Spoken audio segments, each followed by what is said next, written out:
Welcome to the Authentic Faith Podcast. This is my story, and I am your host, Andrea John. We are all on a journey that consists of stories, and there are real people like you and me, and they have stories that deserve to be shared. Stories of hope, joy, and love. In this series, you will hear stories that will cause you to see God's love in your life.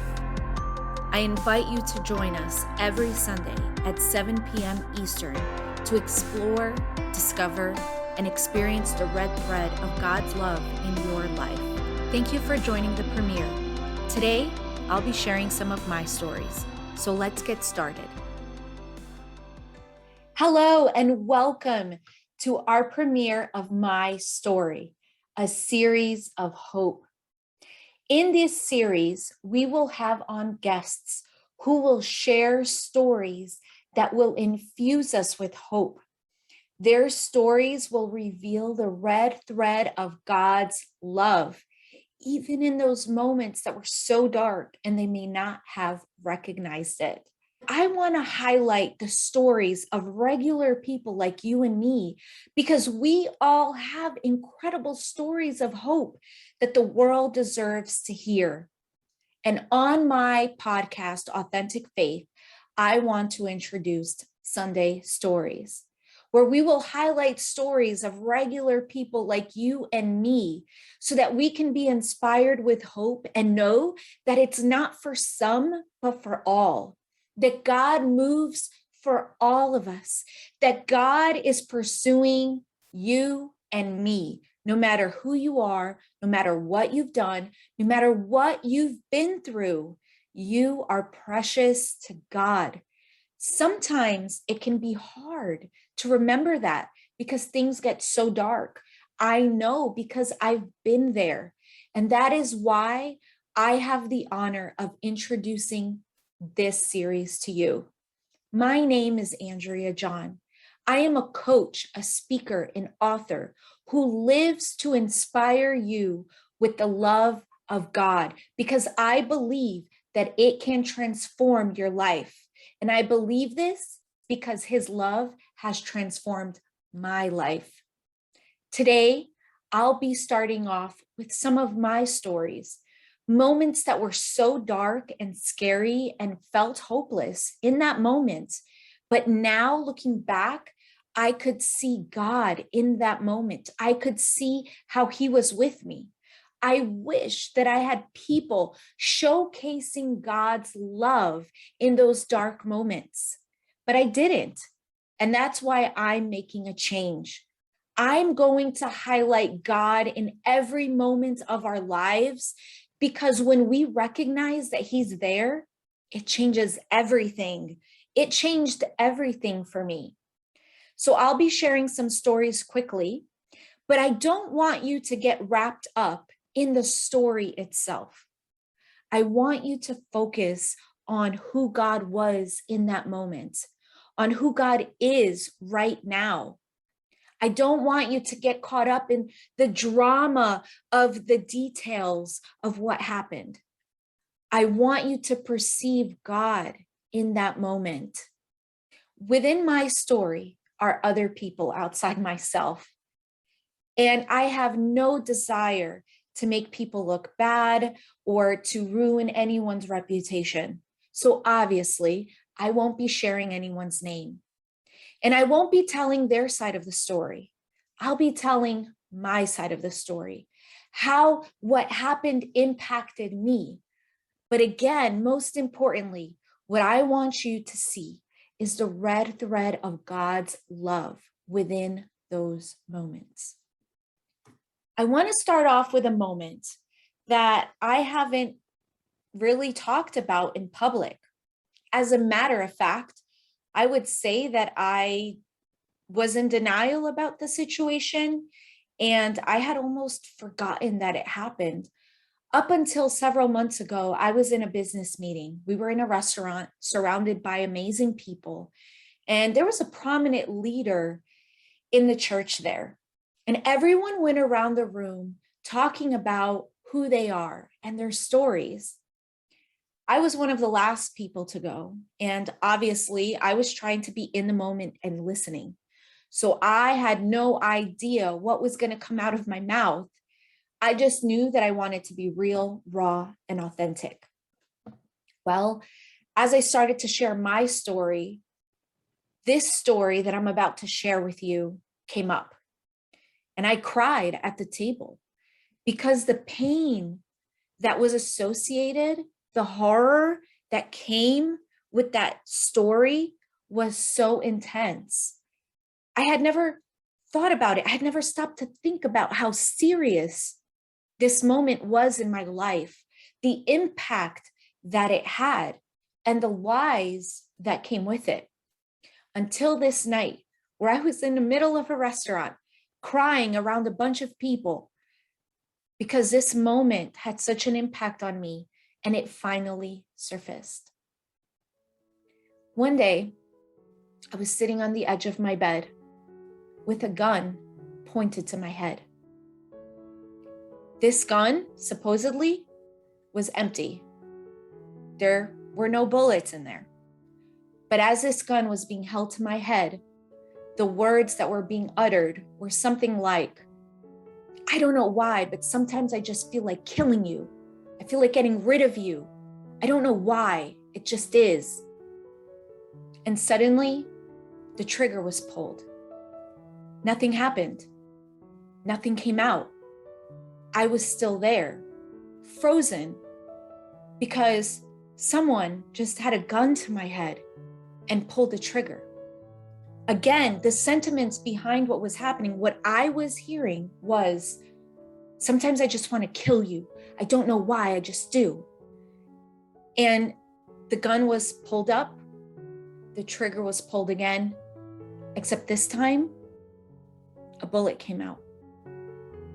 Both of us in complete and utter shock, because just a moment before, when the trigger was pulled, that gun was up against my temple. Actually, it was on this side.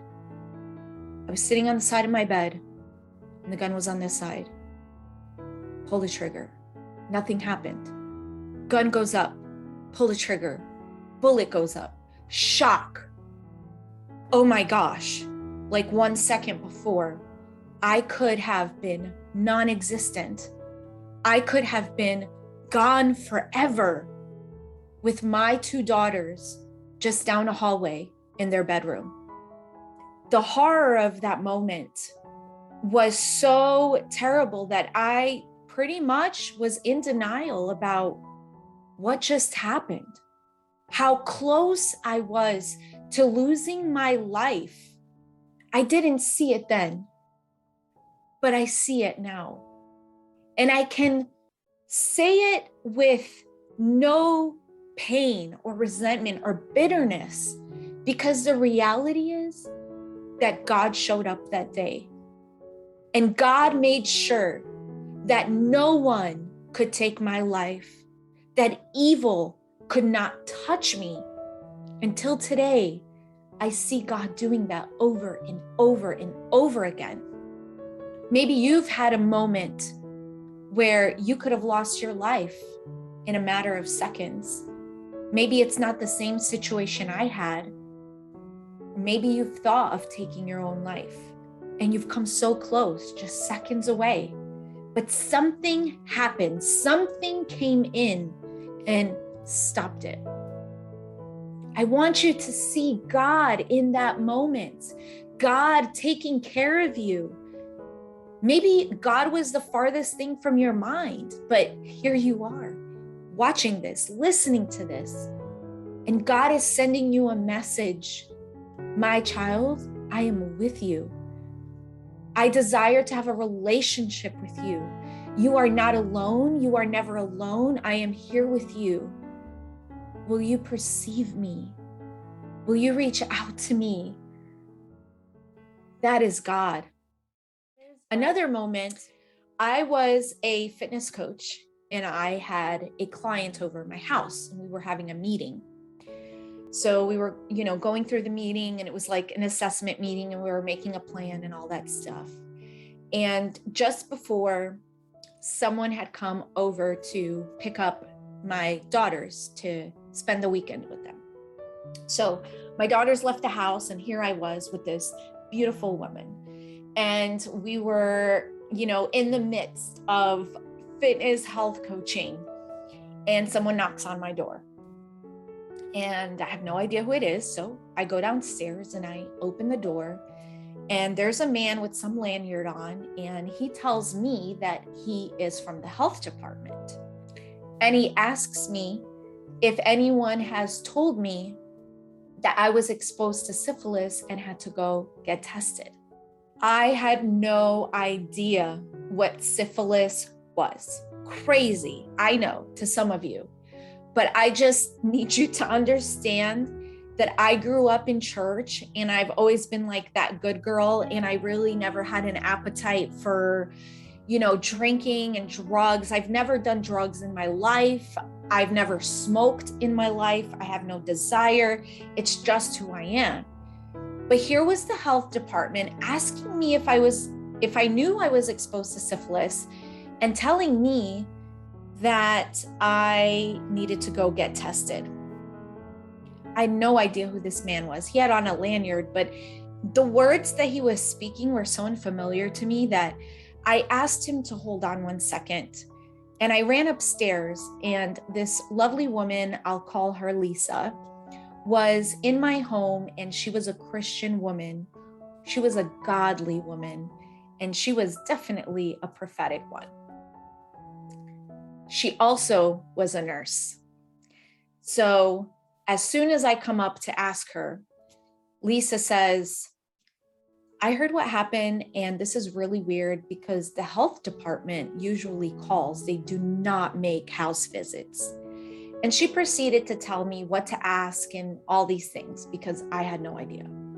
So I asked her what syphilis was, and she said, don't worry about it. Just ask these questions and see what he says. So I go downstairs, I ask the questions, he gives me the answers, and I see his ID. I get the information from him, and he leaves. So I close the door, I come upstairs, and as I get upstairs, Lisa closes her notebook because she obviously heard what happened, closes her notebook and said, we're going to pray right now. And we close our eyes, and I'm in shock because the significance of this moment was not just that I was exposed to syphilis, but it was how I found out that my husband had been cheating on me. I was mortified, embarrassed, in shock. Not surprised per se, but kind of surprised that I would even find out this way. And Lisa closed her notebook, and we closed our eyes and we prayed. And she stopped in the middle of her prayer and she said, you are not to look up what syphilis is. You don't need to know what it is. You are not to claim this. You do not have it. So, and then she kept talking, and this peace came on me.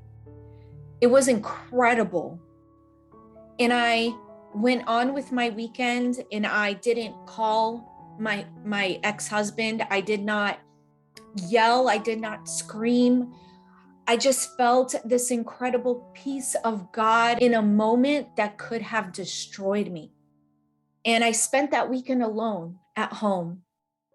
And I prayed and I sought God, and I picked up the phone, and I finally called my parents and my brother and let them know what was happening in my life. Because up until that point, no one knew. I mean, I would say maybe 2 or 3 people knew outside of me and my core family. But my parents and my brother didn't really know what was happening. So it was such a serious moment. And I knew I couldn't do it alone anymore. So I called them and I told them everything, not just what had happened, but the whole story. I wound up going to the health department, and I did get tested, and I did have to get a shot. And thankfully, everything was okay.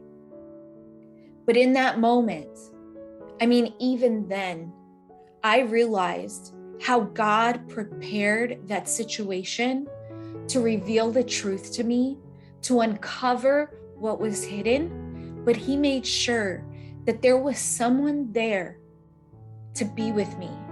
He never left me alone. He held my hand through that whole situation. He kept me calm and in peace, and I didn't break. It gave me the knowledge and understanding to make decisions that were necessary. It was heart-wrenching and heartbreaking. But in both of those moments, God was there. He was with me. He never left me. Yes, it was dark. Yes, it felt hopeless. Yes, it felt like my life was over. How can I go forward from here? Where in the world am I going to go? But with God being there, there was a peace that made no sense to the human mind. Yes, there was sadness. There was distraught. There was despair. But there was peace because I knew God was with me, because I knew I wasn't alone, because I knew although I didn't know what my next step was, I knew that He was with me, and all I had to do was ask, and He would guide me. Maybe you've received tragic news. Maybe it wasn't like mine. Maybe it was the news that someone you love has passed away, that there was an accident, that someone's in a coma. Maybe you've received news that was heart-wrenching, and there was that sudden phone call to ask you how you're doing. Or nowadays, those texts of someone you haven't heard from in such a long time, but suddenly they reached out because they just wanted to say hi. That's the red thread of God's love in your life. I want you to see how He's reaching out to you, how He's calling to you, how He's telling you how much He loves you. And it doesn't matter what you've gone through or what you've done or how you feel, how much you're pushing Him away. His desire is to have a relationship with you.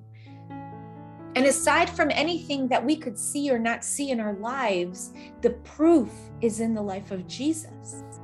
Because when Jesus died on the cross, God was reconciling us to Himself. He was making a bridge that had no enclosure. He was building a bridge that could never be shut down, that could never close, that could never rot. That bridge is always open. And He loves you so much that He gives you the freedom to come and to go. That bridge is never closed. But I'll tell you what, His heart is to see you walk across that bridge and come closer to Him. His desire is that He sees you crossing that bridge.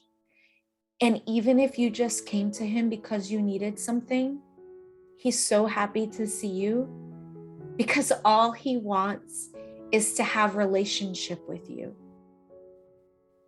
His heart is for you. You live in His heart, and He wants to live in your heart. It's beautiful.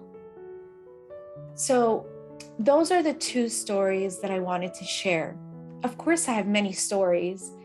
I have a very long journey that I've lived, and you have a journey that you're on, and you have your own stories. And what I encourage you to do today is to take a look at some of your stories and really think about it and ask, was God there, but I just didn't notice? Or maybe you're going through something now. I encourage you to ask, is God here? Is He in my story? And if you don't see it, take a moment and ask God, are you here? Are you in my story? And give Him time to answer. You may hear something in your heart. Maybe you hear a thought and you think it's just you. But when you ask God a question, authentically, sincerely, I want you to trust that he's going to answer you. And I'm asking you that because I believe that he will answer that question. God, are you in my story? I want to thank you for joining me today. I thank you for being a part of this premiere and this launch. Over the next several weeks, we're going to have some amazing guests share some incredible stories of hope. They're going to share their dark moments and their great moments. We're going to learn different ways to perceive and to see God. We're going to explore different aspects of God. And hopefully, through all of these stories, you're going to be able to start noticing the red thread of God's love in your life. You are so very loved by the creator of the universe. And I thank you for watching. If you know someone who is in a dark place and needs some hope, they're struggling to see God because it's kind of dark right now, share this series with them. Because I believe that faith is the evidence and substance of things unseen. And what lies in the details of these stories are the things unseen. It is faith, it is hope, and most importantly, it is love. I'm Andrea John, the host of My Story. Thank you, and see you next week.